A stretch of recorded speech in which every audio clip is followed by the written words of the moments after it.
So, you're saying you're going to make me fall for you before graduation? That's what I heard when I overheard Luke, the school's bad boy, making a bet with his best friend, Ace. His pursuit was direct and intense, and I accepted it all, until he knelt before my desk, looking pathetic, and asked, "Parker, will you be my girlfriend?" I tossed him an English-Chinese dictionary and smiled. "Memorize it, and I'll give you my answer." Everyone knew he hated English. Luke gritted his teeth and agreed. He spent 6 months memorizing the entire dictionary, improving his English score from a dismal 10 to a 130. He came back for his answer. I opened the dictionary to the first page. The second word, abandon, he said, meaning to give up melancholia. He was stunned. "Parker Newton, am I giving you too much leeway?" Night fell. After evening study hall, Luke knelt by my desk, his head bowed, his voice full of impatience. Just moments before, he had confessed his feelings to me, and I had handed him an English-Chinese dictionary, telling him, "If I pick any word from it and you can tell me all its meanings, then I'll give you my answer." His contemptuous tone reminded me of his conversation with Ace earlier that day. "That Parker Newton, does she really think she can stump me? Just wait, she'll admit defeat," Ace had said, unaware that I had been standing by the wall, hearing every word of their bet. So, I was making it difficult for him. Luke was known for his staunch patriotism, having detested English since childhood. His parents constantly tried to arrange for him to study abroad, but he vehemently refused due to language issues. He even once declared, "Being able to recognize all 26 English letters is already a great show of respect to my English teacher. I'd rather die than learn English." Everyone knew English was his weakness. Of course, to me, weaknesses were meant to be exploited. Ace, his best friend, was invited to witness the scene. He whistled from the windowsill. "Newton, Luke is the top student in our grade, the school heartthrob. How can you, being so bad at English, be worthy of him? Why don't you just give up?" Luke lowered his head and was silent for a moment. Then he tilted his head, glaring fiercely at Ace. He stood up, picked up the English-Chinese dictionary, weighed it in his hands a few times, and forced a smile. "I told you, I can do anything for you, as long as you want me to," he gritted out. "You know, I'm serious about you." I raised an eyebrow and glanced at him. Our gazes met, as if subtly confronting each other. This guy really couldn't stand boredom. Luke was a prominent figure at Phoenix High, with a face that could easily make him a movie star. His family was incredibly wealthy, and his rebellious charm attracted countless students tired of their monotonous lives. His romantic escapades filled the school halls. Luke was confessed to for the 10th time today. He broke his record of 9 confessions in a month. Damn, Luke's amazing. He took down an entire dance crew at Washington High in a fight. Luke's grades weren't bad. In fact, he had a talent for math. In my freshman year, he and I even represented the school together in the Math Olympics and won first prize nationally. That was the extent of our interaction. For someone like him, even getting a 10 in English became a badge of honor, a way to brand himself as special, humorously claiming he could successfully avoid all the correct answers on multiple-choice questions. How could that not be a real achievement? Perhaps he was tired of being idolized and had lost interest, so he and his friend bet on me, an acquaintance. My name is Parker Newton, the academic god everyone talked about. Since starting high school, I had consistently ranked first in the district. I was cold, distant, and unsympathetic, like an AI with absolute logic. In my dictionary, there was no such word as mistake. So, he wanted to challenge himself to be my mistake. The day Luke picked up the English dictionary for love, it caused a stir throughout the entire grade. Some questioned him, saying Luke had a well-known childhood friend named Ashley, a goddess in the humanities class. A few days prior, Luke had grandiosely sent her flowers, which everyone saw as a declaration of his feelings for her. My deskmate, Sally, sneered, "They're a perfect match." Some people are just temporary entertainment for Luke, and they actually take it seriously. She and Ashley were best friends, and ever since Luke started pursuing me, she had been hostile towards me. Some even started a betting pool over it. I bet 50 cents he won't last 3 days. I bet $1 that dictionary will be buried tomorrow. I happened to walk by, and everyone instantly quieted down, pushing and shoving each other, looking awkward. I recognized the ringleader as someone from my class. I paused, reached into my pocket, pulled out a $5 bill, and lightly placed it on top of the pile of loose change. I bet on Luke's team winning this by the end of October. The sunlight had lost its intensity. I smiled faintly, my voice calm. I'll take all your bets. I showed an unprecedented enthusiasm. He would bring me a rose still dewy, a beautiful bracelet, a shiny little mirror, a pocket watch with his picture on it. Then, at just the right moment, he would flirt. Parker Newton, you look even better when you smile. Luke's affections, like these beautiful adornments, were dazzling yet illusory. He brought the dictionary to me to check his progress and ask for quick memorization tips. I shared everything I knew. He intently watched my markings, but at the end, he asked with a smiling face, Parker, are you free this Sunday afternoon, our day off? I closed the dictionary, pushed it to the corner of the desk, and said, no, I'm not. My answer was concise and left no room for discussion. So, when I arrived at the old apartment building and saw him waiting there, I was a little surprised. To catch me, he was still wearing his school uniform, which he hadn't had time to change out of. He was tall and lean, and his white school uniform was unbuttoned. Although it was a rigid blue and white, his demeanor gave it a certain rakish charm. When he saw me, he looked incredulous and smiled. You're not free means coming home? In his mind, not free meant having another appointment. Are you here to have dinner at my place? No. Before he could finish, I brushed past him and walked up the stairs without looking back. The old apartment building had no elevator. We lived on the 6th floor to save on rent. After dinner, when I carried my mom downstairs, I saw Luke again, leaning against the wall. He was looking down slightly, idly kicking small pebbles with his feet. When his eyes met mine in the sunlight, there was an inexplicable sharpness to them. I was breathless, my gaze quickly breaking away. My grandma hobbled down, helped my mom sit on the steps, and leaned her against the wall. I turned back to get the wheelchair. As I exited the apartment, Luke was standing on the steps. He paused, then took a few steps forward and snatched the wheelchair from my hands. Tired? Let me help you carry it. His smile was as eager as it was at school, so much so that I couldn't tell if it was genuine or a pretense to pluck the flower. The thought flashed and vanished. I rarely allowed myself to dwell on such things. After all, my current situation was about logic, not emotions. Luke, are you going downstairs? Have you eaten? No sooner had I asked than his stomach rumbled. He looked down in annoyance. You were coming out, so I didn't have time. We have steamed buns at home. Want some? Luke blinked. Steamed buns? Yeah, want some? A few years ago, an accident took my dad's life, and my mom became a vegetable. There was no perpetrator, no compensation. Overnight, I became the adult of the house. The medical treatments drained our savings. We couldn't afford a hospital. Grandma was old, and I needed to go to school. A comatose patient couldn't just be left to rot. A professional caregiver became a necessity. We lived month to month on loans from my aunts and uncles, constantly stressed and anxious, gradually eroding their goodwill. Just one small accident and we would be completely destitute. I would write a little each month and submit it to some magazines, but I had to devote most of my energy to studying. It was far from enough. Money was tight, and I desperately needed it. Luke didn't ask anything. He just gobbled down the buns in 2 or 3 bites and snatched the wheelchair handle. I remained silent, unwilling to expose my predicament to him. After all, playing tricks on a poor, struggling student would evoke guilt. Luke naturally broke the silence, making the school gossip sound exciting and charming, making my grandma laugh continuously. He also slowed his pace to match mine.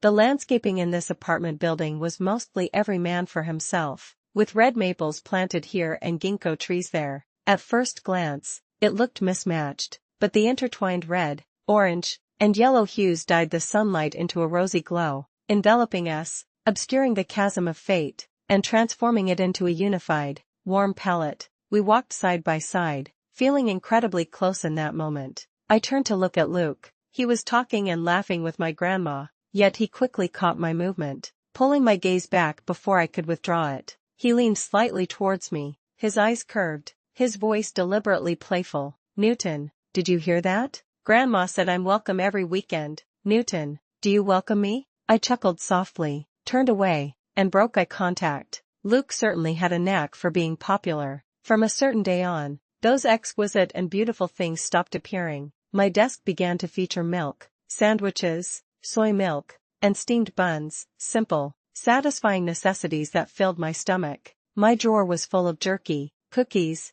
And candies. The betting pool, which had started with 50 cents and $1, ended with my overwhelming victory. Luke didn't put down the dictionary, and his English scores improved with each test. Luke's English score on his latest test was actually 56. Everyone said it was a big deal. Luke must be possessed. After evening study hall, Ace leaned back against a nearby desk, arms crossed, smiling as he gossiped with me. Unlike Luke, whose grades were severely lopsided, Ace was excellent in all aspects. We were in the same class and always had a good relationship. I didn't comment. As Luke's best friend, Ace offered me some advice. He's always had a 3-minute attention span. He won't be able to keep this up. Don't get your hopes up about him. My hand, holding the pen, paused. I disagreed with his assessment. Anything that made him seem to have limited enthusiasm had never truly ignited his competitive spirit. Ace looked a little strange and asked me how I knew. I looked at him.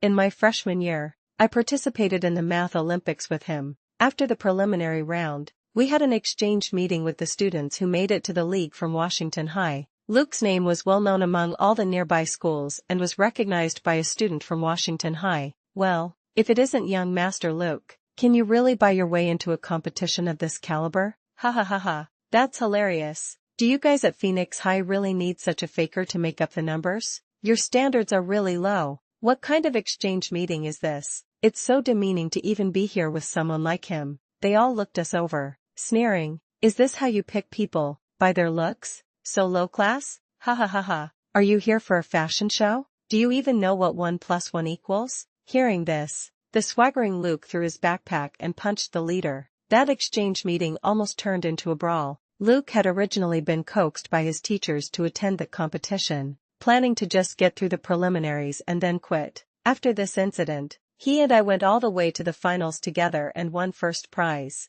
Afterward, he confronted the few people who were broadcasting the league and smacked each of their faces with his award certificate. I'm telling you, 1 + 1 is equal to 3. The Washington High students all shrunk like quails. So, he wasn't dumb. Whether something would succeed or not depended solely on whether he admitted defeat. And if he really does it? Ace met my gaze, leaned in slightly, and our eyes met. What will your answer be? I was stunned for a moment. Ace's smile visibly faded. He leaned closer and repeated, Parker Newton, what's your answer? The students in the teaching building gradually dispersed, and the night was quiet. A tall figure flashed past the window. The desk by the door suddenly made a loud kicking sound. What are you doing? Luke appeared at the door, holding an English test paper, his face cold. Ace stood up, looking indifferent as he faced Luke. I'm confessing my feelings. He curved his lips, but there was no smile in his eyes. An invisible tension arose between the two.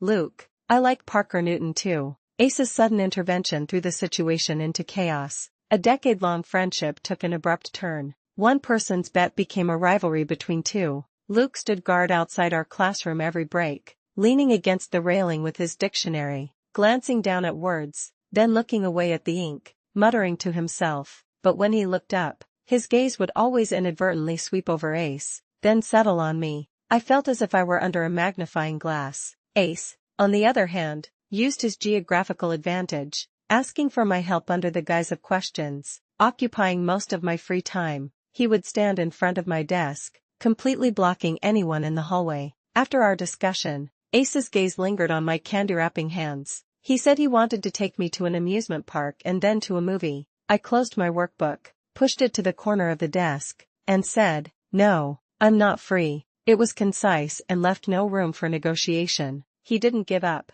saying he would bring me breakfast. Bang! A dictionary landed on my desk. Luke's smiling face followed immediately. He snatched the candy from my hand, put it in my mouth, and smiled at Ace. What? Trying to steal my thunder? Ace, was I too good to you before? His fingertips' warmth lingered on my lips. I bit the candy, my mind blank for 2 seconds, then pushed the candy to the side of my cheek. I frowned and handed Luke 2 practice sheets. I gave both of them their walking papers simultaneously. Neither of you needs to bring me anything. I'll go to the cafeteria myself. The war was extinguished before it even began. Ace returned to his seat, and Luke continued to lean outside the classroom, memorizing the dictionary. Sally, who sat behind me, seized the opportunity, pretending to be nonchalant but eager to drag someone home. No wonder Luke is so enthusiastic this time. Who knows what some people did with him? How low? I spoke slowly. I understand your actions, but you should be careful when judging others by yourself.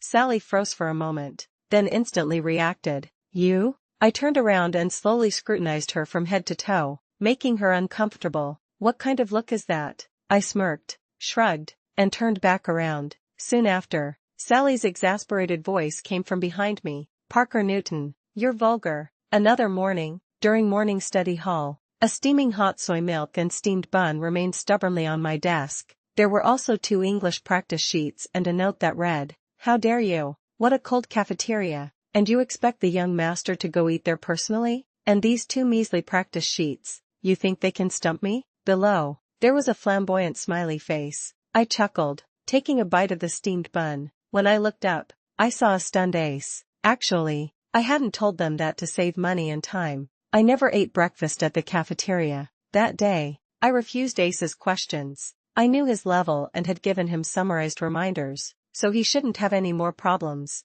I understood that everything he did was just to provoke Luke, but I didn't want their friendship to be strained because of me, nor did I want to spend my already limited time and energy on such things. Ace's expression darkened for a moment, then he put on his usual smile. Okay, but as a friend, I still want to remind you. He leaned close to my ear and whispered, Newton, don't forget he's just playing a game with me by pursuing you. Everything he does isn't out of sincerity, it's just a means to win. He said it clearly, and the words pierced my ear canal, hitting my eardrum and reverberating through my mind. I looked out the window and met Luke's gaze, who was staring back. He tilted his head and smiled, obedient and pure. The classroom door was pushed open and closed by someone passing by. A cold gust of wind seized the opportunity to rush into the warm room, swirling and unsettling. A chill ran from my cheeks all the way down to my neck, dissipating into the warmth, but in that instant, goosebumps erupted from my scalp to my spine. For a period,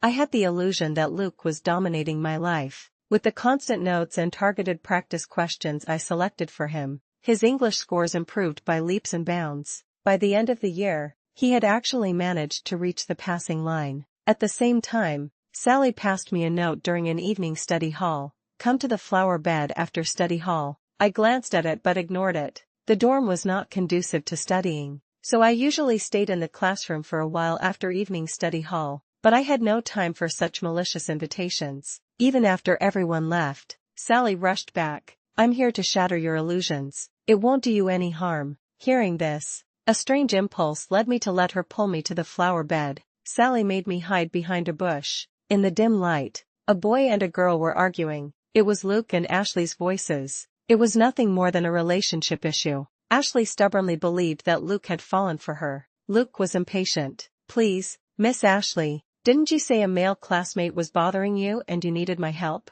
What's this drama now? Ashley, enraged, said, Don't think I don't know you. Bet you'd win Parker Newton before graduation. Luke, do you believe I can make her drop out of Phoenix High? Luke was silent for a moment, then said coldly, She's just a poor student from a humble background. What could I possibly see in her? I'm only pursuing her to win the bet. You know, I've never lost a bet with Ace. Hearing this, Ashley's anger turned to joy, and she coquettishly clung to him. As soon as Luke left, she came around to me, smiling innocently. I'm sorry, Newton. Luke and I grew up together. I know his personality. She tilted her head. I saw you were always playing hard to get, and I was afraid you had some unrealistic fantasies and would end up getting hurt. I looked at her, speechless for a moment. Did everyone habitually hide their selfish motives under the guise of doing it for others' good? Back in the classroom, the person in my seat looked up, saw me clearly, and tilted his head with a smile. Where have you been? You didn't even close the door. All the warm air from the air conditioner is almost gone. Luke made room for me, and I sat beside him. As I graded papers and explained errors, a warmth suddenly enveloped me. His oversized down jacket covered my shoulders. So cold? Shivering like that. Only then did I notice my pen-holding hand was trembling slightly. I didn't stay away from Luke as Ashley had wished. In fact, I tried my best to help him meet my requirements. By winter break, he had memorized more than half of the English-Chinese dictionary. The last winter of high school officially began only after the new year. Ace invited me to watch the fireworks show with him. It's just one night at Emerald Lake. Just treat it as relaxing with a friend before the college entrance exam. I thought about it and agreed. After school, Luke happily came to find me, inviting me to his mom's birthday party. Unfortunately, it was the same day Ace and I had plans. I have something to do. Please send my regards to your aunt. Luke's displeasure flashed but was quickly replaced by a focus on my words. Newton, you care so much about my mom. Does that mean you care about me? I ignored him and packed my school bag. Heading out, Luke caught up to me. Does it? Newton, does it? Does it? Parker Newton, you definitely care about me. The trees on the tree-lined path were bare, yet he buzzed around me like a bee, almost turning winter into spring. The winter temperature in Capital City wasn't low, but it was always humid, a damp cold that seeped into your bones. A thin layer of ice floated near the shore of Emerald Lake, pockmarked with holes from people throwing stones. The lake was packed with people. The grand fireworks seemed even more spectacular amidst the cheers of the crowd. Ace used his phone to capture the fireworks, and the camera tilted down, unexpectedly capturing a profile of my face. In the image, the suddenly bright fireworks turned the crowd into dark shadows. I was looking up slightly, my face illuminated instantly, my pupils gleaming for a moment. Ace then asked someone to take a photo of us. The weather forecast said it would snow on New Year's Eve. He put his phone back in his pocket. I wish I could spend it with you. Just kidding. Then I'd really be busy, young Master Ace. A pleasure boat glided across the lake, its lights sparkling brightly. Ace leaned on the railing, exhaling a puff of white air. He pointed to the boat and said, Aunt Grace's birthday party is on that boat. I froze for a moment, my gaze involuntarily drawn to the boat. Figures crisscrossed on the boat, lively and bustling. I wondered why he didn't have to go. I skipped the boring adult social gathering, Ace said with a smile. Luke and I are different. You know, his family is a giant in Capital City, and he's their only son. He comes to Phoenix High, fighting and flirting. He seems incredibly rebellious, but actually, all this freedom is within his parents' control. He'll never deviate from their path. He turned back to me, and I have an older brother who fulfilled all expectations. My parents only ask me to be happy. I can make any choice I want. The grand fireworks soared into the sky, bursting into bloom for a moment before dissipating, ash scattered in the night sky, carried away by the wind, appearing in my eyes. I blinked. The fireworks show was over. I needed to go home. I refused Ace's offer to walk me and turned into the crowd. After walking past the congestion, Ace grabbed my wrist. Newton, what's wrong? My eyes were red and swollen. Ace was momentarily stunned, his voice slowly deepening. Are you serious about Luke? No, I haven't stopped this game. Ace, I pulled my hand free, my voice incredibly calm. Whether or not I'm serious about Luke isn't your concern. I'm very grateful to you, but I must make it clear, currently, I have no feelings for you beyond friendship. Ace's face turned pale. I frowned. Stop these childish games. They'll only make us both uncomfortable. Why did Ashley know about the bet? And why did she implicitly hint at the disparity between Luke and me? I stepped back 2 paces. Whether I like Luke or am testing him, I don't need these warnings to guide me. I genuinely enjoyed watching the fireworks show with you. Please allow me to leave before this feeling completely disappears. I turned to leave. Aren't you afraid Luke will find out you're using him? Ace said coldly. Aren't you afraid I'll tell him everything? My steps faltered. I turned back and looked at him from a distance. The harsh white light replaced the colorful fireworks. The city lights shone brightly, and the crowd gradually dispersed. The warmth accumulated from the crowd was gone. I shook my head. This might affect me, but neither Luke nor Ace is qualified to dictate my life. My only reliance is always myself. I can stop this at any time, and I can afford to lose you as a friend. It was almost midnight when I returned to the apartment building. The dim streetlights illuminated a figure leaning against the wall, casting a long shadow. I was a little surprised when I recognized Luke. He was holding a round platter, a delicate small cake covered by a glass dome. As he approached, his voice was low. Where have you been? I've been waiting for you for a long time. I told him honestly. Luke stopped in front of me, frowning as if about to get angry, but then his shoulders relaxed in an instant. He sighed, resting his head on my shoulder. So sleepy, you annoying woman. I snuck out and waited for you for 3 hours, but you ran off to watch fireworks with another man. I froze. At this moment, his faint breathing seemed like a monstrous flood, seeping through my skin and deep into my flesh. I tried my best to concentrate. It was his mother's birthday. How could he be here? Luke lifted his head and uncovered the cake. I tasted this delicious cake and thought you'd like it, so I couldn't wait. He presented it to me like a treasure, offering me a fork. After a moment of hesitation, I took the fork and dug into the cake, putting a piece in my mouth. A faint sweetness spread, and the aroma of cream filled the air. It's delicious. Upon hearing my approval, Luke's face instantly lit up. He smiled and asked, "Good. I also conveyed your regards." My mom said thank you. How was it? Did I successfully complete my mission? The hand holding the fork paused for a moment. I nodded. Yes. Then do I get a reward? What kind of reward? Kiss me. Get lost. Then let me memorize half the dictionary less. Get lost. Okay.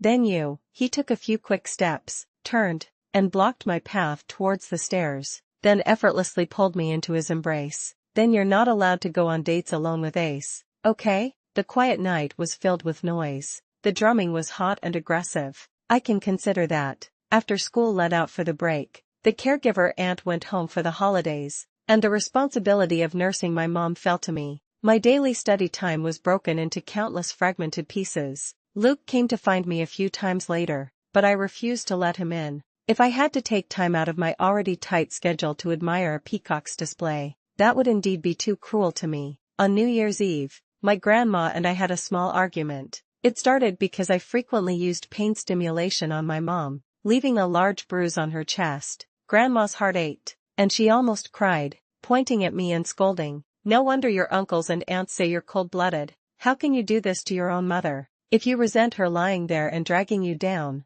just say so. I'll take her away." I was stunned, a little taken aback. For a long time, I couldn't speak. Actually, she was right. I was cold-blooded. Over the years, whenever I sensed hesitation in my aunts and uncles' help, I would adopt a business-like attitude and propose interest, raising it from 5% to the current 20%. In my perception, no relationship was more solid than one built on mutual interest. Give me enough interest, dignity, and a clear path, and I could give up anything. I didn't argue with Grandma. I gave her a $200 red envelope and quietly sent her to bed. Then I pushed my mom to the window and massaged her muscles. The inky blue night sky blended with silvery white. Before midnight, heavy snow arrived as expected. Tiny snowflakes fell on the glass, and a drop of water landed on the back of my hand. Actually, I couldn't tell anymore. Was I so desperately hoping she would wake up because I missed her so much, or because I was simply too tired? What should I do? I seemed to have become a bad person. At 12:01 a.m., Luke's call came to my grandma's phone. When I went downstairs, a thin layer of snow had already accumulated on the ground. Luke was wearing a white down jacket and a white knit hat, his ears red. He ran towards me, looking like a snowman that had come to life with a splash of color. He quickly put earmuffs on me, then pulled a red scarf from his bulging chest and wrapped it around me. Finally, he put gloves on my hands. After doing all this, he smiled with satisfaction, then curved his arm and extended his hand to me, bowing. "Beautiful lady, may I invite you to dance?" He looked just like a teenager with his inner Chunibu burning brightly. "I don't know how to dance." "It's okay." He took one of my hands, placed it on his shoulder, and then took the other, guiding my steps. 1, 2, 1, 2. Amidst the flying snowflakes, he led me in a slow, patient waltz below the dilapidated apartment building.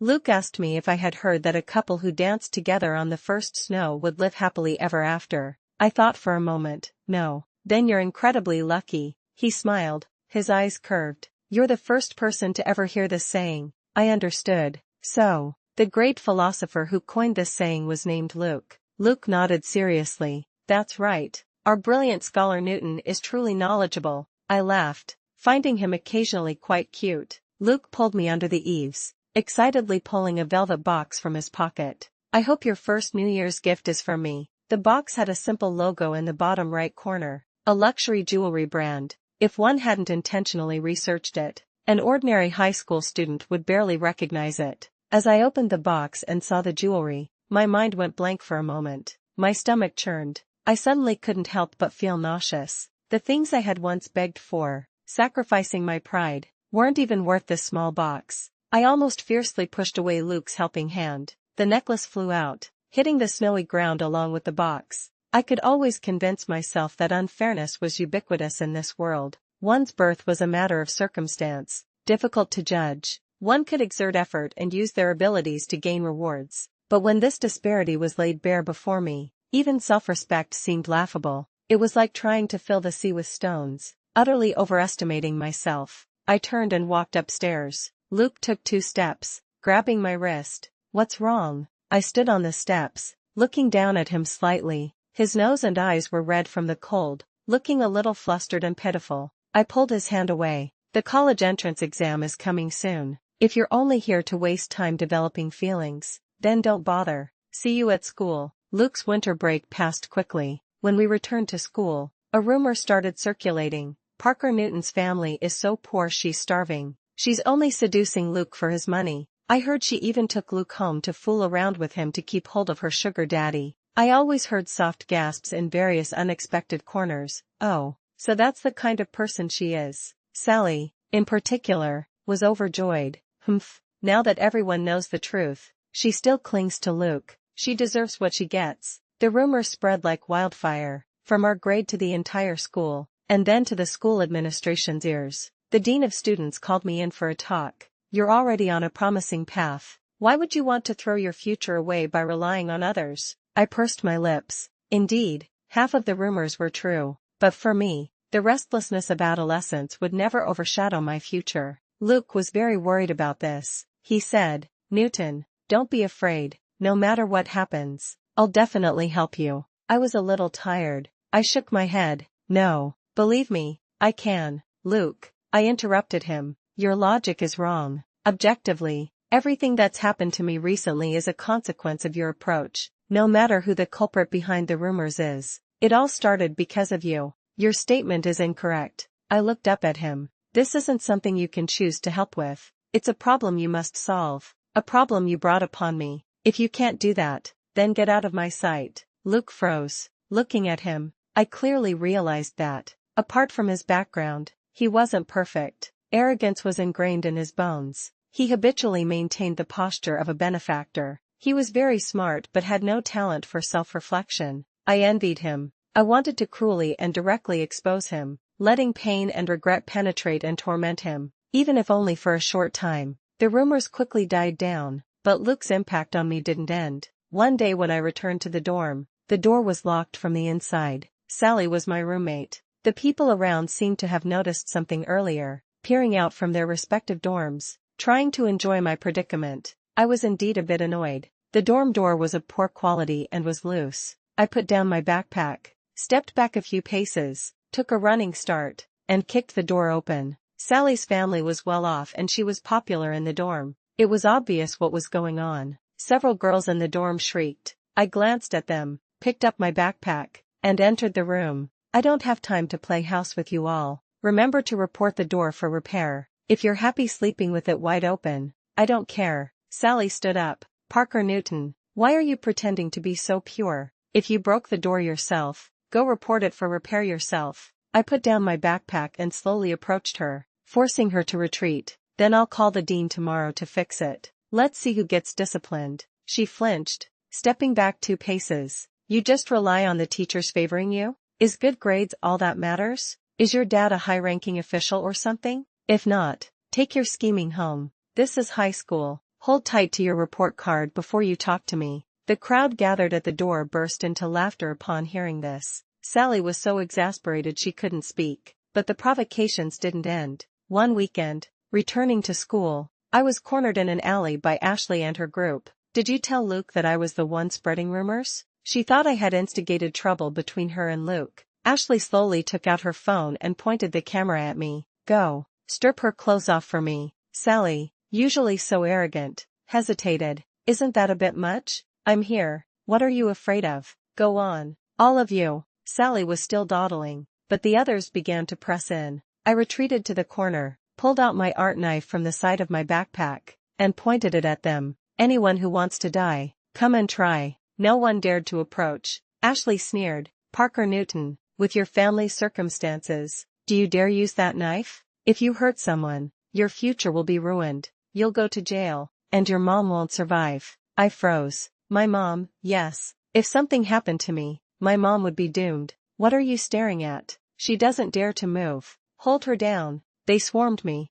quickly snatching my knife and began to violently pull off my clothes. I desperately clutched my school uniform and bit their hands, but it was no use. Ashley, with her camera pointed at me, laughed wildly. Take them off one by one. Start with her school uniform. As I struggled, my mind gradually went blank. It's okay. It's nothing. I won't be threatened by her. Even if it spreads, I won't lose a limb. I guarantee this won't affect my college entrance exam scores. It won't affect my scholarship money. At most, my reputation will be bad. As long as I cover my ears. Yes, just cover my ears, and nothing will happen. My hands quickly covered my ears. The surrounding sounds gradually faded, but my tinnitus grew stronger and stronger. Strength pierced my heart and surged through my limbs. This shouldn't be. It's wrong. It's wrong. To me, there was no worst-case scenario. Surrendering was not my style. Aside from death, there was nothing that couldn't be solved. As long as people had greed and desires, weaknesses and fears, there was always room.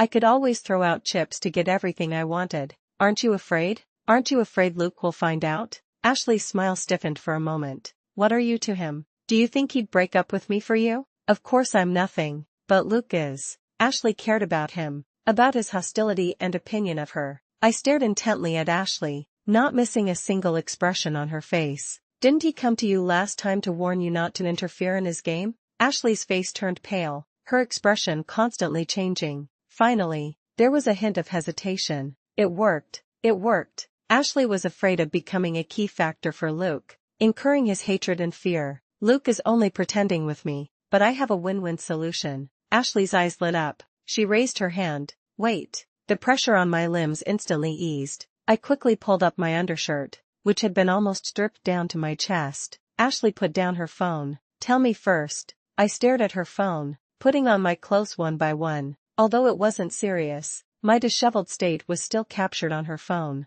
Luke's desire to win was extremely strong. This game was simply about him wanting to win. I slowly shifted my gaze to Ashley's face, saying word by word, then let him win first. My school uniform zipper was broken. I clutched my clothes, pausing slightly as I passed a nervous Sally. I remembered that when we first got into our class, she also sat behind me. At that time, I lost my pencil case, and she tapped my back and gave me a pen. So later, even though she was a bit sharp-tongued, I still thought she was a good person. I tilted my head slightly, my gaze sweeping over her, taking in her remorse. Sally froze, her voice trembling. Newton. I didn't let her finish and left directly. When I reached the alley entrance, I turned back to look at the group of people still chatting and laughing. It was late February, and the cold of spring still lingered. The gloomy alley was damp with a new dampness, like a venomous snake licking. Wet, cold, and sticky. Luke found me with his dictionary that night, after the 100-day pledge assembly. The entire dictionary was densely annotated, extending to the very last page. I was silent for a moment. First page, second word. Luke froze for a moment, then looked startled. Abandon. He scowled, recited the meaning of the word, and finally asked, "Is that your answer? Parker Newton, are you messing with me?" I closed the dictionary, looked up at him. I agree, Luke. Luke blinked, standing still for a long time. No, you're not kidding? I stood up to gather my things. If you want it to be a joke, that's fine too. A huge smile slowly spread across Luke's face. He suddenly picked me up and spun around. All the frustration of this period instantly vanished. He laughed heartily. Suddenly, a confetti cannon exploded in the air. Amidst the falling ribbons, Luke turned and met Ashley's smiling face. Luke, congratulations on winning the bet. Upon hearing this, Luke's face instantly changed. I lightly patted Luke, telling him to put me down. What bet? Before Luke could stop her, Ashley blurted out the contents of the bet. It was just a game from beginning to end. I turned back, looking at Luke with shock. He panicked, trying to grab my hand, but I shook it off. I blinked, suddenly feeling a surge of sadness. I picked up my backpack and turned to leave. Luke suddenly grabbed the hem of my school uniform. His face was ashen, and he opened his mouth but couldn't speak. His hand trembled slightly. I pried his fingers open one by one until the corner was completely freed from his grasp. Luke, you won, but we're also over. I'll walk my own path. No one has the right to dictate my fate. At the other end of the hallway, Ace stood quietly. Half of his body was immersed in the night, the other half reflected in the light. His expression was unclear. As I passed him, he spoke. "Newton, is that your answer?" My steps faltered, but I didn't reply. Ace smiled. "You're really more ruthless than I imagined. You could have exposed him from the beginning, but you chose to stab him when he felt happiest." "Ace,"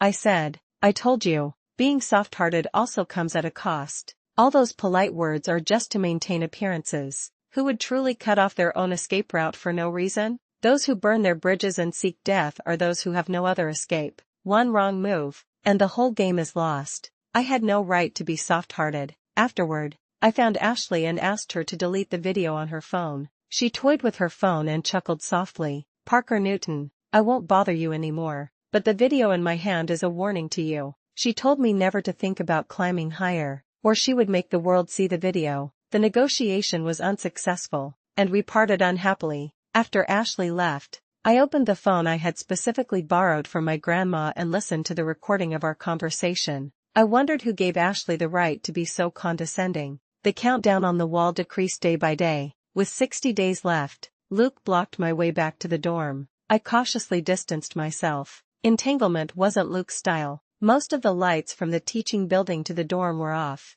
and we were enveloped by the night. Luke was very tall, and his approach in the darkness carried a chilling, oppressive aura. I wanted to retreat, but he quickly grabbed my hand. "Did you ever really like me?" My heart trembled. Then I said in a low voice, "Is that a question you should be asking me? If you liked me, why did you never look back at me?" He seemed numb. "You clearly knew I'd been following you all these days." In the darkness, he chuckled softly. "Why? It seems like I'm the only one who's always liked you." He lowered his head, resting his forehead on my shoulder, tightly gripping my hand. His breathing was trembling. A hot tear fell on my neck, running down my collar. My insides tightened. Luke seemed to lose strength and slowly slid down. I quickly stepped back, and he suddenly fell to his knees, clutching my pant leg, his forehead resting on my shoe. "Please," he suddenly whimpered. "I was wrong. Please forgive me. This time, I was just being an idiot for making that bet." He raised his upper body, forcibly pulling my hand to his chest. Feel it.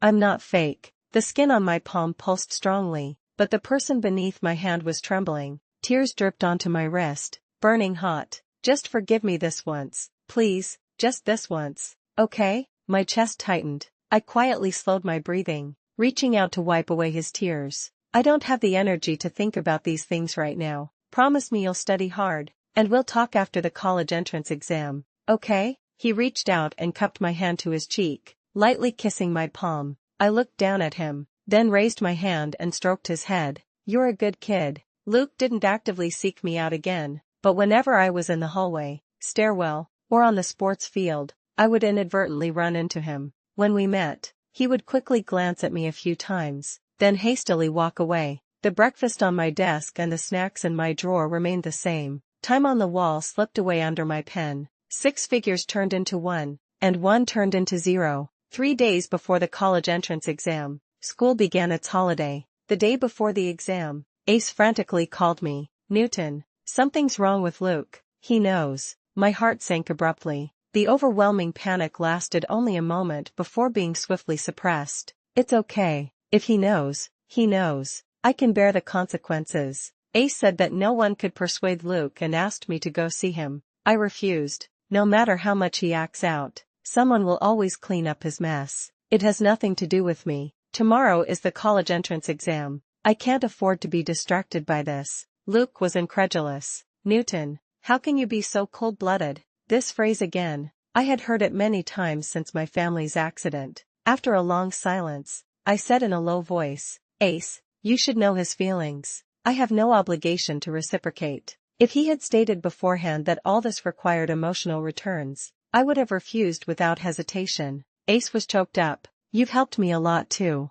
Do I have to love you too?" "Ace, that's not impossible," I muttered, then hung up the phone. Ace called again. I answered, and he explained. It wasn't me who told him. "Don't misunderstand me. I know. Even a dog that bites knows not to bark aimlessly." Ace was silent for a moment. "Parker Newton, are you calling me a dog?" Beep. I hung up the phone again. Outside the window, the sun was scorching, and cicadas chirped, making my head spin. I opened my notebook to the first page but couldn't turn to the next. 5 minutes later, I closed my notebook and went out. Since it was affecting my efficiency, I decided to resolve it first, then go back to studying. Luke's villa was very large. There were drivers to take you from the gate to the house. This wasn't my first time here. 6 months ago, I stood here and made a deal with Luke's mother, Mrs. Grace. Mrs. Grace led me in circles, bringing me to a certain room. She threw her hands up. He locked himself in the room and won't come out. He won't listen to anyone. I walked up and knocked on the door. No one answered. Get someone to break the door open, I said. As soon as I spoke, the door opened a crack. Luke stared at me coldly. I pushed the door open, squeezed through the gap, and sat on the sofa. I cut straight to the chase. College entrance exam is in 2 days. What kind of drama are you pulling now? Luke was furious. How dare you come here and question me? I poured myself a glass of water and drank it. Why not? I haven't broken any laws, nor have I disregarded human ethics. Every single thing was by mutual agreement. How much money did you sell out for? I offered 1,000 for each point. If you perform normally in the college entrance exam, it'll be over $100. 000. I need money, and Mrs. Grace needs him to learn English. That bet was a trap I set up with Ace from the beginning. All his previous tutors were driven away. To make him willingly learn, we had to resort to extraordinary measures. Luke's chest heaved violently. Good, very good. He snatched the cup from my hand. My water is not for you to drink. I came all this way under the scorching sun to find you, and I haven't even charged you for travel expenses. You won't even give me water? Luke slammed the water cup back on the table in front of me and turned his head away, ignoring me. I softened my tone and urged him to take the exam. If he didn't get a score, I couldn't get paid. He accused me of deceiving his feelings. I sighed. When you confidently agreed to the bet, you didn't say you were going to put your genuine feelings into it. Parker Newton.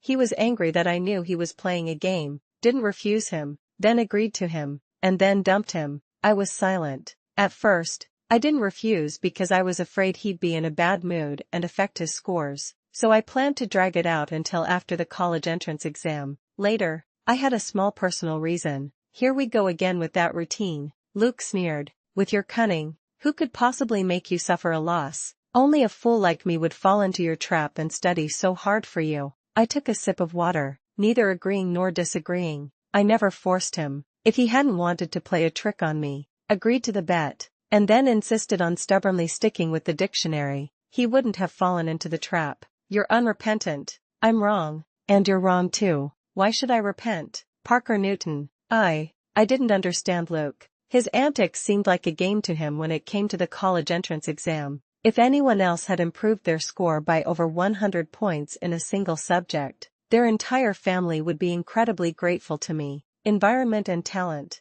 if not cherished, would gradually be taken away. Luke stubbornly refused to budge. More words were useless. I only came to put my mind at ease. I stood up to leave. Goodbye. I wish you a bright future. As I turned, a hand gripped my wrist. I chuckled softly. I turned around, and Luke asked sullenly, "Does what you said about considering things after the college entrance exam still count?" I was momentarily stunned. Ultimately, Luke calmed down. However, he clung to me, making me promise several times that my words counted. He even declared, "If you dare to say goodbye again, you'll what? I'll arrest you and call the police." I chuckled. That would be terrifying. When I went back, Luke had his driver take me home. The weather was very hot, but the air conditioning in the car was exceptionally comfortable. The scorching sun shone through the glass, transformed into the gentle, warm sunlight of spring. Inside and outside the car were two different worlds. When we arrived at my building,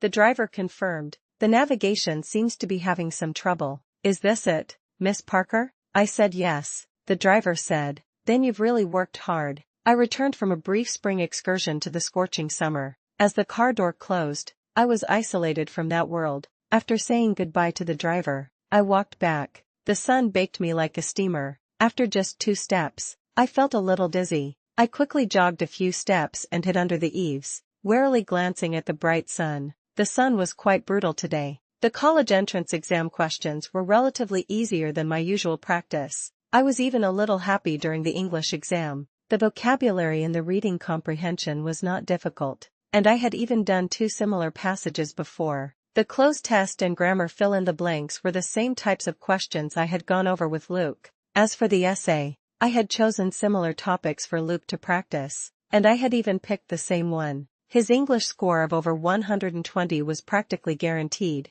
After all subjects were done, the breath I had held for 3 years finally truly relaxed. Several alumni from my school teamed up to open a tutoring center and invited me to join them for the summer. The pay was generous. I bought myself a phone and didn't return to school. The college entrance exam results were shielded, as I expected. My grandma, who usually feared disturbing me, uncharacteristically called me. She said Luke's family had called many times. A woman, last name Grace, said she has something very important to discuss with you. I quickly called Mrs. Grace back. Luke's scores were surprisingly good, 132 in English, a perfect score in math, and a total of 649. Mrs. Grace said it was a miracle and, with a grand gesture, transferred $132,000 to me, $10,000 more than agreed upon. She called it a bonus, but after exchanging a few pleasantries, she asked for another favor. She had arranged for Luke to study abroad, but Luke was arguing that he wanted to go with me. When I said my mom wasn't well and I had no intention of studying abroad, Mrs. Grace was visibly relieved. But this child insists on you. Do you think we could apply for both of you? It doesn't conflict anyway. When the time comes, you can just study domestically, and that offer will be void. He'll go abroad. If you agree, we'll do it that way. If he asks, can you also cover for us? I clutched my phone, listening as Mrs. Grace said that Ashley would go with Luke. Even if he found out he was deceived, someone would be there to accompany him, and he would quickly adapt. My hand turned pale. I instinctively wanted to refuse. Mrs. Grace sighed repeatedly. She knew this was difficult for me, but why couldn't deceiving friendship happen twice? Hadn't it always been like this before? How about this? She asked. Our Grace Corp. just happens to have a partnership with the largest rehabilitation center in Capital City. We'll provide lifelong free service for your mother there. They have top professionals and many cases of comatose patients recovering.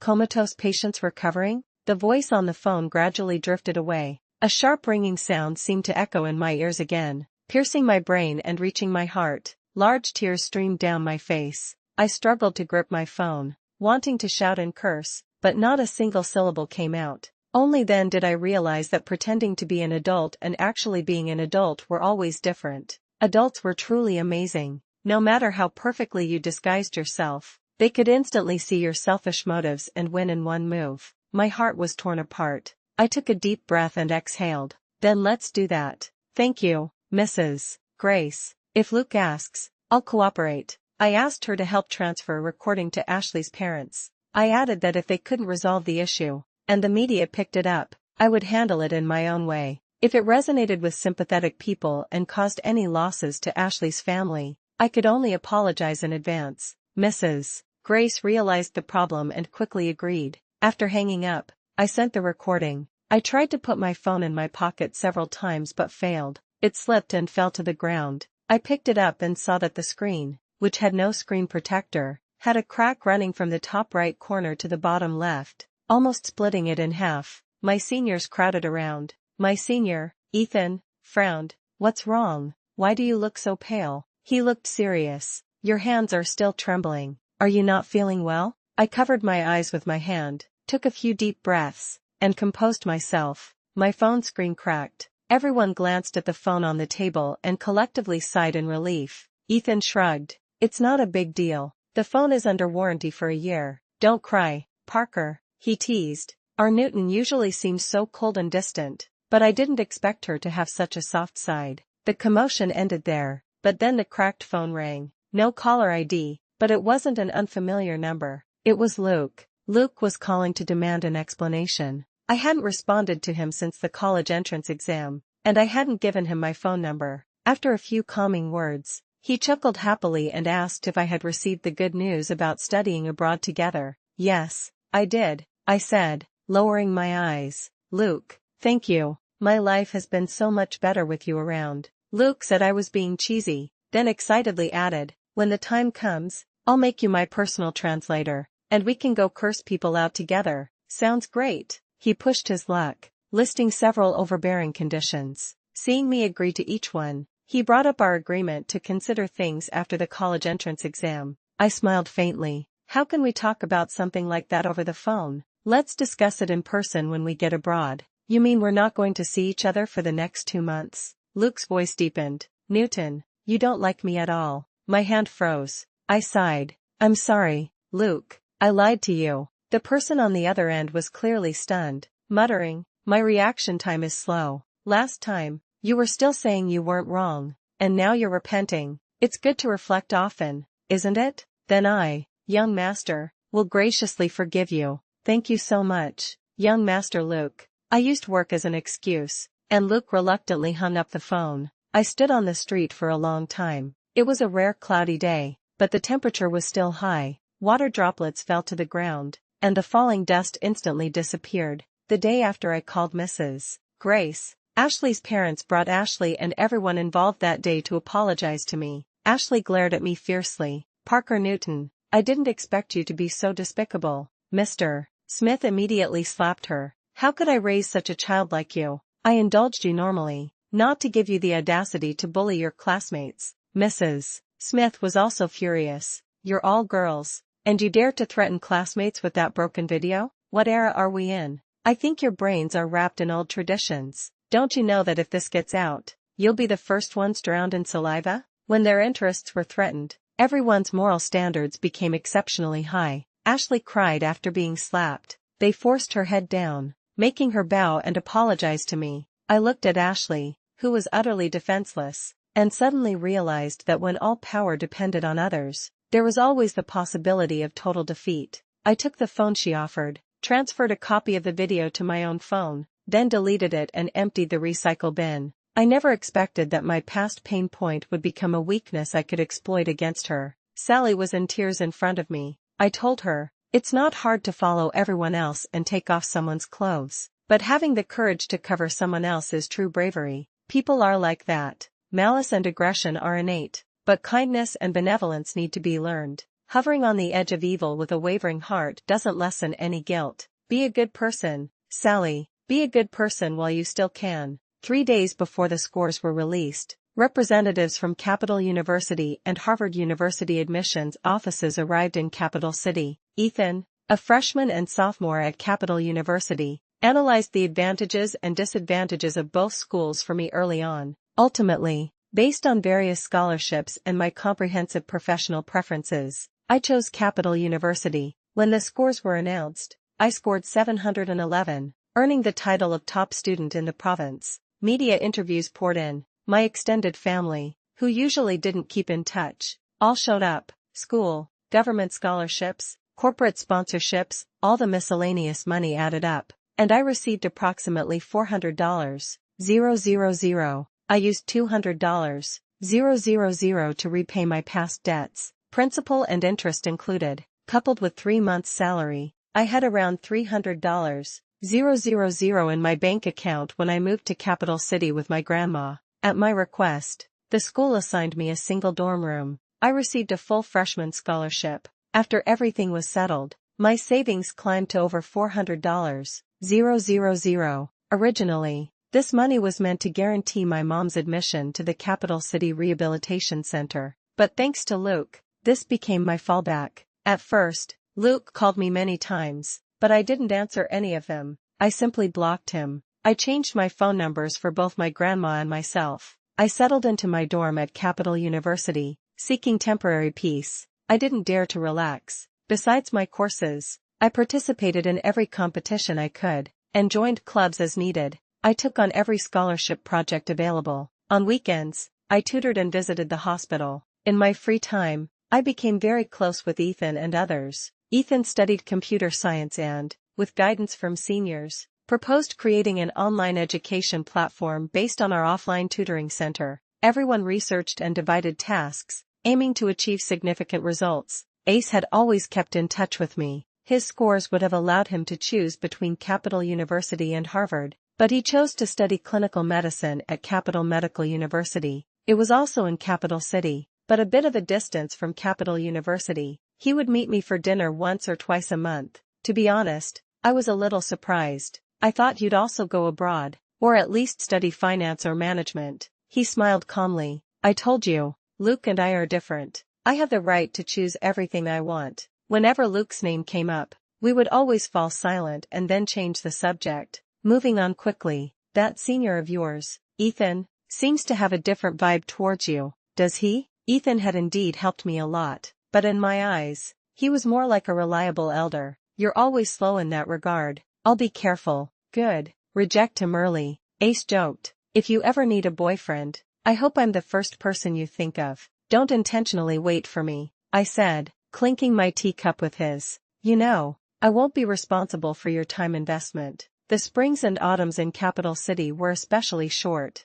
Summer and winter almost equally divided the 4 seasons. 3 years of alternating hot and cold passed. In my senior year, the educational software began to take shape and was officially launched on the market. Through the account I had been operating, it attracted a good response. At the same time, I successfully secured a recommendation for postgraduate studies at my university. Natalie picked a small, noisy diner, insisting we celebrate together, and invited Ace too. A group of us sat boisterously in the small restaurant, almost shouting the roof off after a few rounds of drinks. Ethan volunteered to shield me from several rounds of drinks and was now passed out on the table. Ace, who hadn't touched a drop of alcohol, glanced at Ethan, then turned to me and asked, "What's going on?" I had had a few drinks and felt a bit dizzy. I shrugged. Same as you, they just won't listen. A group of younger students held an empty wine bottle and invited everyone to play Truth or Dare. The bottle pointed at me. They asked a very tricky question. Senior, if you had to choose between Ethan and Ace to be your boyfriend, who would you pick? I almost instinctively blurted out. I currently have no plans to date. Everyone started booing. Are you not planning to date? Or is the person you like not here? I was momentarily stunned, unsure how to answer. The table next to us was also noisy, filled with students chatting. They seemed to be first-year graduate students having a dinner party. They noisily ordered their food. Someone playfully bumped a shoulder, and the boy sitting furthest inside said, "Luke, are you in a bad mood? Why haven't you said anything since you came in?" When I heard that name, my body stiffened for a moment. I was instantly sober. I slowly turned my head, following the sound. The boy's outstanding appearance was out of place in this humble diner. His skin was glaringly white under the lights, and in the shadow cast by his messy hair, a pair of dark eyes coldly met mine. The calm I had cultivated for 3 years collapsed the moment our gazes met. 1 beat, 2 beats, 3 beats. My heart pounded powerfully and rapidly against my chest. Luke was Luke. The night in Capital City had grown cold, and the wind was already biting. The city's greenery was well maintained, but even with all the neon lights, the city still felt a little lacking in human warmth. Ace called out to me as I left early, looking somewhat concerned. "You can barely walk straight. What's the rush?" I waved him off. "I'm going to the hospital. I need to arrange for my mom to transfer hospitals." Ace was surprised. "Because of Luke?" "Yeah," I nodded dazedly. "Actually, I was already looking for a suitable rehabilitation center. I didn't plan for my mom to rely on Luke's family forever. I didn't want to give anyone a chance to control me again." Luke's appearance just accelerated the process. My wrist suddenly felt heavy. I was pulled off balance by a sudden force. A familiar yet unfamiliar figure enveloped me. The person who suddenly appeared forcefully dragged me into the dark alley behind the restaurant. Ace rushed after us. "Luke." His words were interrupted by a cold voice. "Don't follow us." I was slammed against the wall. The person pinned my wrist against the wall, pressing it tightly. The concrete scraped my hand, stinging badly. A sense of danger washed over me. Luke had changed a lot. He was taller, his shoulders broader, his voice deeper and colder. "Parker Newton, does it give you a great sense of accomplishment to see me played for a fool again and again?" I swallowed. The grip on my wrist tightened. "Can you use me in exchange for money from anyone who offers it?" A chill seeped into my spine from the wall. I became more sober. After years of anxiety, when the reckoning finally arrived, I involuntarily sighed in relief. This was good. It was time for a conclusion. "Luke, you shouldn't ask me why I exchanged you. Instead, you should reflect on why you became a chip I could use. I always believed that one must be wary of everyone except oneself. Excessive reliance was like handing the other person the fuse to your own suffering." Luke chuckled, leaning into my ear, his voice soft as bamboo. "Yes, I used to be that pathetic. But Parker Newton, you're a liar. How can you live so carefree? His other hand circled my neck and slowly tightened. My free hand clutched his wrist, unable to break free. If you don't have the ability to choose, don't resent not being chosen. If you don't have the capital to be a priority, you should be prepared to be abandoned at any time. The choice presented to 18-year-old Parker Newton and Luke would never change. Luke looked at me, his eyes dark and deep, as if he hated me to the bone and wanted to tear me apart and devour me. His fingers tightened to a certain degree, then the hand gripping my neck suddenly loosened. I coughed frantically, though freed from the chokehold. My other wrist was still firmly held by him, so much so that I was practically leaning into his embrace. My forehead rested against his chest, my eyes stinging. Don't be like this, Luke. No one is worth sacrificing your life for. Stop making a scene. Perhaps you should seriously consider whether your feelings for me are love or just a desire to win. My words stopped abruptly. My chin was gripped, lifted, and my lips stung. I received a kiss, bearing it completely. Our lips and teeth clashed, more in act of defiance and venting than intimacy. Only the sound of urgent breathing remained in the dim alley. The hand gripping my wrist loosened and wrapped around my lower back. With a casual pull, I was forcefully pulled into Luke's embrace. The alcohol spread, and my head felt dizzy again, making it difficult to breathe. My hands pressed against Luke's chest, pushing him away, but it was futile. The pushing became pounding. My entire chest felt like ants were crawling on it, and tears threatened to spill out at any moment. Sometimes, I felt disgusted with myself. Even though I hadn't done anything right, I still felt wronged. The hand on my chin became wet with tears. Luke stiffened. I took the opportunity to push him away forcefully, breaking free from his hold, but I slipped and fell to the ground. Luke moved closer. I suddenly raised my voice. Don't touch me. He froze. I raised my hand and wiped away my tears. Luke, I'm sorry about the past. I apologize to you. But there are too many people in the world who have to fight with all their might just to survive. Regret and sorrow cannot be the main themes of my life. Without you, I still have to live well. I helped myself up by leaning on the wall. Since you've collected your debt, let's never cross paths again. Following the wall, I slowly moved towards the light, leaving him behind. Parker Newton, Luke called out, his voice hoarse. I paused, but didn't stop. I transferred my mom to a new rehabilitation hospital. Luke's appearance was like a piano playing a wrong note, fleeting and quickly gone. Ace tried to meet me many times later, but I refused every single one. Not long after, he cornered me downstairs from the dorm. He stood like an immovable screen, completely blocking my path. I got angry and slammed my single shoulder bag into him. He caught my bag, looking a little helpless. What's wrong now, my dear lady? I sneered. You're enjoying your role as a spy quite a lot,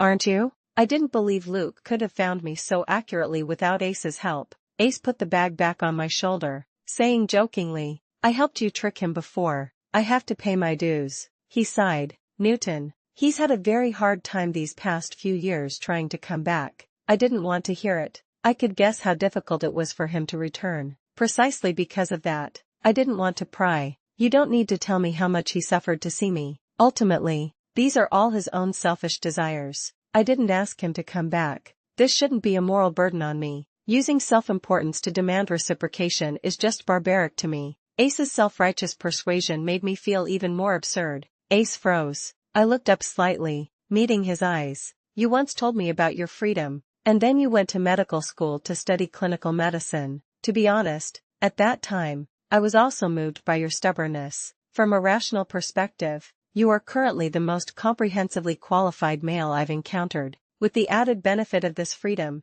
I did consider you as a life partner, but you've always been like this. Because you're afraid of setbacks, you always retreat a step ahead. You test the waters with words of affection, but you can also generously give me away. In my eyes, this doesn't show greatness. This society isn't like a kindergarten teacher handing out candies fairly. If you like something, and you don't boldly reach out for it, you'll lose it in an instant. Ace was stunned for a long time. His eyes reddened, and he seemed anxious. I thought you'd never give me a chance. If I change, can't I? I said word by word. Ace, you can reflect, but you don't need to regret this anymore. Because to me, you're out of the game. All emotional expressions between us as male and female friends need to stop. We can only be friends from now on. Just friends. After my coursework ended, Ethan introduced me to an internship. My supervisor was surprised by my knowledge of the company's products and transferred me to the marketing department. Inevitably, I was taken to various social gatherings. At one dinner party, I unexpectedly saw Luke again. He was wearing a pure black suit, sitting at the head of the table, surrounded by people trying to curry favor with him. His eyebrows and eyes were filled with cold indifference and weariness. His gaze swept over me, then silently moved away. I realized it was an absurd coincidence to host a big leader named Lu Zetian from Luke's company headquarters, who looked sharp and whose eyes always lingered on me inadvertently.